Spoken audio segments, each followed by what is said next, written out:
Fire in the hole.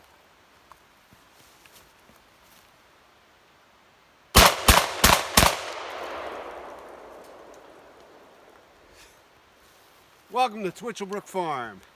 We're rolling with the flow. It's the Mossberg 5500 gas gun, semi-automatic.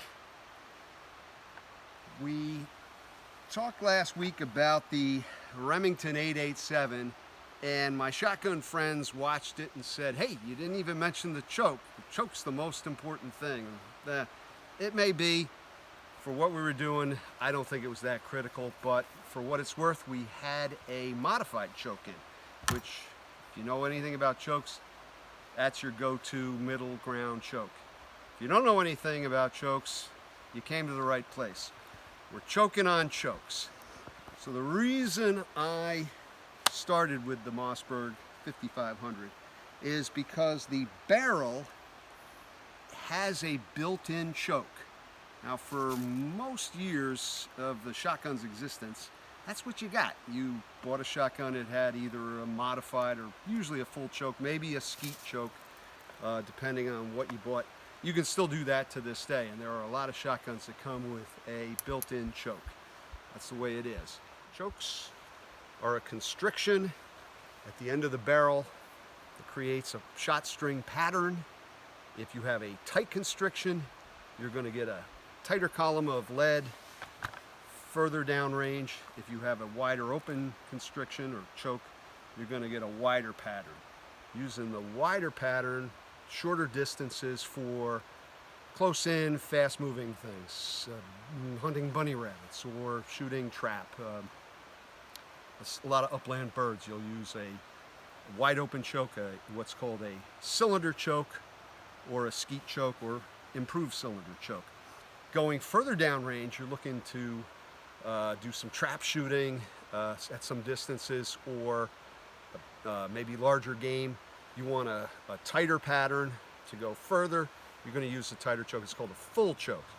In the middle is the modified choke, good all-purpose choke. But with this gun, you may want to use something different. Around about the 1940s, is my guess, people started experimenting with adding chokes to the end of the barrel. And the first one that was really successful was called the Cutts Compensator. And that was a big metal monstrosity. You had to have your barrel sent to a machine shop and it would be threaded. Then the gunsmith would insert or put on the Cutts Compensator, do some soldering, and it was a big bulky mess at the end of your gun. Cutts Compensator was supposed to do three things. It was supposed to pattern your shot, and you could change the inserts that created the constriction. It was supposed to pattern your shot. That was the first. The second thing was it had vents on the side, so it was supposed to dispel some gases and make less recoil. Third thing it was supposed to do was separate the wad from the shot. In those days, the wad was made of fabric, and there were a lot of people who believed that the wad would punch through the shot string and create a donut effect, and lo and behold, the clay would sail through the donut and you didn't break it, and so something had to be done. I'm not sure that ever really happened. I can't imagine a wad with all the friction of the atmosphere passing the shot string. I think it was just the design of the barrel that still, and to this day, creates what looks like a donut effect, where the shot just expands from the center. And the wad, having no reason to expand, keeps going down the middle. But I don't think it passes through, moves shot aside, and creates a donut. Be that as it may, the Cutts Compensator was used by the U.S. military, one of the trapped shooting teams, in an international competition around about 1950, and they smoked everybody. Naturally, the Soviets didn't take well to that. They bought a Cutts Compensator, copied it, made the Tula choke, which was also very successful. These big bulky monsters on the end of the barrel were in vogue for quite a few years. And if your grandparents did any shooting in the 50s, chances are they had these bulky things. And you see them today, they linger on in gun shops in the form of poly chokes, select chokes, where you can spin the end. But in recent history, the threaded insert choke has come into vogue, and it is much more convenient. And that's the reason I started with the Mossberg 5500, is because I have another barrel for it that is threaded. You can't see that, but it takes the standard Invector, Winchester, Mossberg AccuChoke and threads into the end of the barrel until you're supposed to have a little tool. Looks something like this. This is for the Winchester.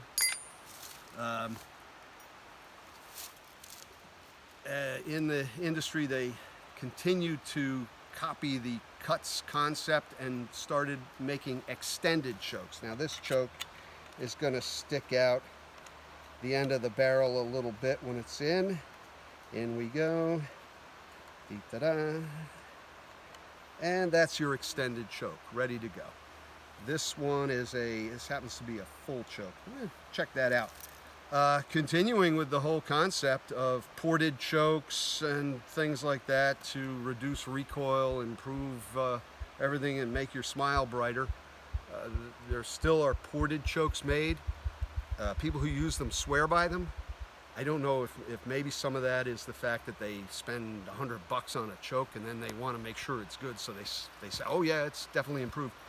I've seen tests and things where I think you get about 7% better patterns or tighter patterns with a better choke versus a flush choke. So let's put this thing on the Mossberg, see if we can demonstrate success with a choke in the end. Now there are all sorts of specialty chokes that you can use. Again, going through the constrictions. At the widest end you have your cylinder choke, then you move to your improved cylinder, skeet chokes, modified chokes, and then to your full chokes. And there are everything in between: improved modified, light full, extra full. And you go beyond extra full to the extra full turkey choke. Those are important. I don't know how we killed turkeys before we had extra full turkey chokes, but I'm just kidding. The nice thing about those is they are a serious constriction on the cylinder and put a deadly target on the turkey, which is, they're tough to kill. So we are going to try this again, but this time with a full choke and see how well we do. I'm going to get another bird shot and go right on a target, and we'll see how she patterns.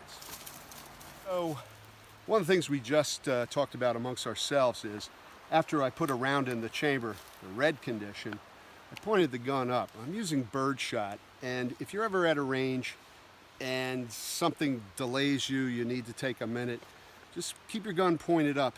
If by chance it goes off, the bird shot will go up. Don't look up. It'll just fall harmlessly, like rain, more or less, if anything should ever go wrong. So just keep that in mind. All right, to the top paper target. Let's see if I can hit it.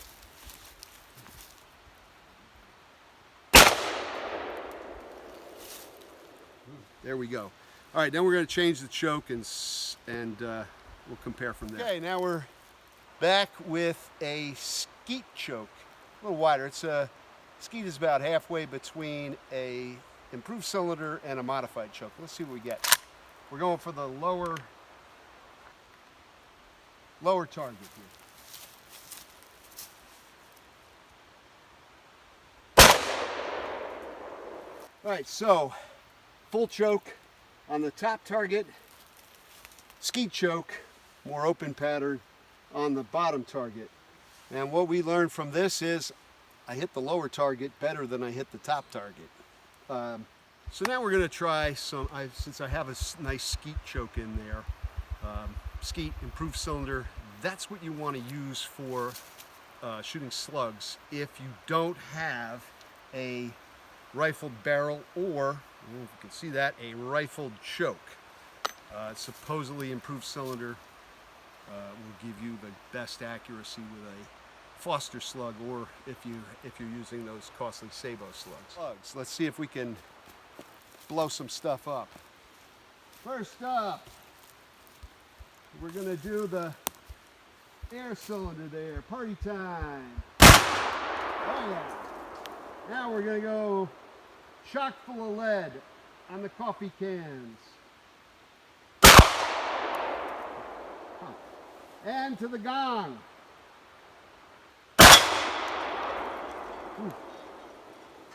All right, that was fun. Rolling with the flow. All right, guns are put away. Now it's time for a beer. Let's see what we got here. It's nice color. It's clear. I like that. You know, it looks like a West Coast style thing. Let's see what we got.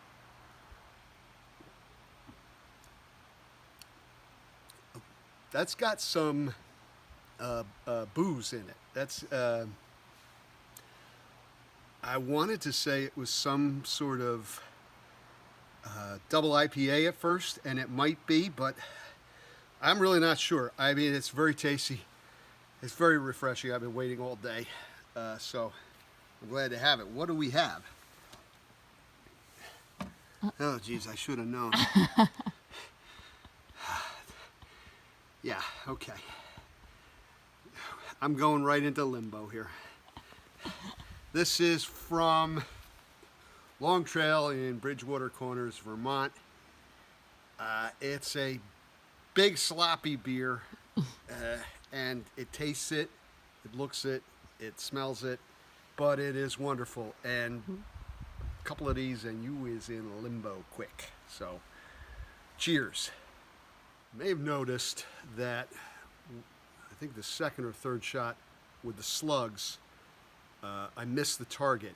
And I want to tell you what happened. We've had some very strange atmospheric conditions lately. I don't know if you've noticed, your cell service might be a little wonky, but and what that's done is, this is solar generated radiation and whatnot.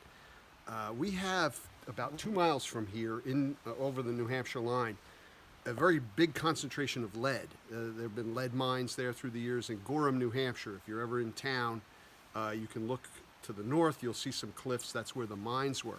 Now what happened here is that lead in those mines gets activated when the solar storms are really moving, and the Van Allen belts are quite active.